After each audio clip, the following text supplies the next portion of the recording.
बहुत बुरा लगता है ये जान के जब बच्चे मेहनत बहुत करते हैं उनके नंबर अच्छे नहीं आते। मेरे पास बहुत बच्चों के कमेंट आए हैं, उन्होंने मुझे कमेंट किया था कि सर जितना मेहनत हमने किया था हमारे एग्ज़ाम में उतने नंबर नहीं आए।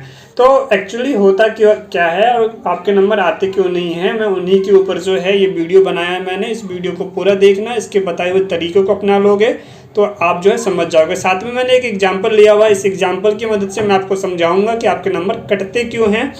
और चाहे कितना भी दीर्घ उत्तरीय प्रश्न आ जाए, यानी उसका आंसर आपको कितना भी बड़ा उत्तर बताना हो उसको, लेकिन आपको यकीन मानो इस तरीके को जान गए ना, तो जानने के बाद आपके नंबर बिल्कुल भी नहीं कटेंगे, बाकायदा आपकी मेहनत आपके काम आएगी। तो इस वीडियो में बने रहना, अंत तक देखना। नए हो चैनल को सब्सक्राइब कर लो, लाइक करो, शेयर करो, कमेंट जरूर करो। कुछ और पूछना है तो और अपने दोस्तों को ज़रूर शेयर करना। फिर से कह रहा हूँ, चैनल ज़रूर सब्सक्राइब जरूर कर लेना, ठीक है। चलो हम आगे चलते हैं। जैसे पहला तरीका देखो, समझो। पहले मैं आपके तरीके से इसको समझाता हूँ कि आपने क्वेश्चन लिया, जैसे अर्थशास्त्र पर जो है एक निबंध लिखिए। सबसे पहले आप नॉर्मल जैसा होता है कि आपने क्वेश्चन देखा और इसके आंसर को पढ़ना स्टार्ट कर दिया, लेकिन रुक जाओ, पहले आपको क्वेश्चन को समझना होता है। जी हाँ, कि क्वेश्चन क्या लिखा हुआ है, अर्थशास्त्र पे एक निबंध लिखिए। तो निबंध का क्या मतलब है? निबंध का मतलब हो जाता है कि इसके ऊपर आपको अपनी राय बतानी है, आप क्या जानते हैं इसके बारे में। और अर्थशास्त्र की जब बात चल रही है तो सीधी सीधी बात है, इसके अंदर शासन व्यवस्था और ये किस तरीके से जो है पैसों का लेन देन होता है, किस तरह से व्यापार कार्य करता है, इनसे जुड़ी हुई कुछ बातें होंगी। इतना तो दिमाग में इसके क्वेश्चन को समझते ही आ जाता है। अब आपका वाला तरीका मैं बताता हूँ, पहले समझो और उसमें जो कमी है वो बताऊँगा। जैसे आपने पढ़ना स्टार्ट किया कि अर्थशास्त्र मौलिककालीन भारत के विषय में जानने का एकमात्र साधन है। यह प्रसिद्ध विद्वान और चंद्रगुप्त मौर्य के प्रधानमंत्री कौटिल्य की रचना है। यह पुस्तक 1909 में प्राप्त हुई थी। यह पुस्तक 15 भागों में 180 उपयोगों में विभाजित है। उपयोगों का मतलब क्या होता है? उपयोगों का मतलब है, इनको रहने दो, इसमें उलझो मत, इसका मतलब उपभाग हो जाता है। और इसमें 6000 के लगभग श्लोक है। श्लोक मतलब वही जो जिस तरह से दोहे होते हैं वैसे इनके अपने श्लोक होते हैं, चाहे 2 लाइन चाहे 3 लाइन का हो, वो होता है।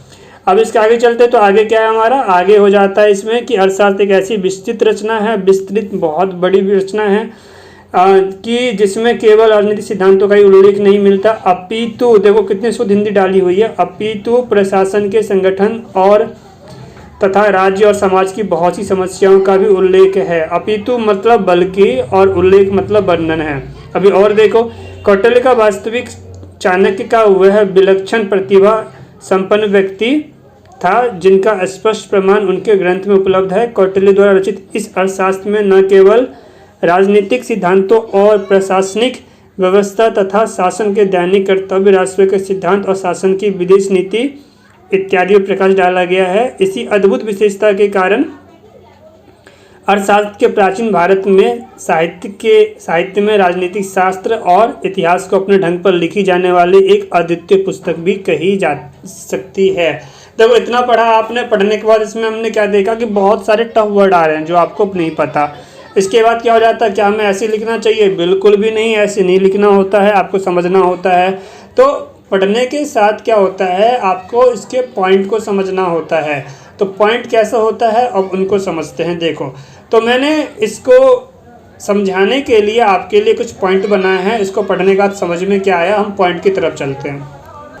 इसको पढ़ने के बाद इसमें यही पॉइंट है कि अर्थशास्त्र हमें 1909 में प्राप्त हुई। इसके लेखक कौटिल्य यानी चाणक्य है। सातवीं देखो, जब चाणक्य है तो तीसरा पॉइंट क्या हो जाता है, चाणक्य कौन थे? चंद्रगुप्त के प्रधानमंत्री थे। और ये पुस्तक की बात आ गई तो पुस्तक क्या है, 15 भाग में है, सभी 180 भाग हो जाता है और लगभग 6000 इसमें क्या है, श्लोक है।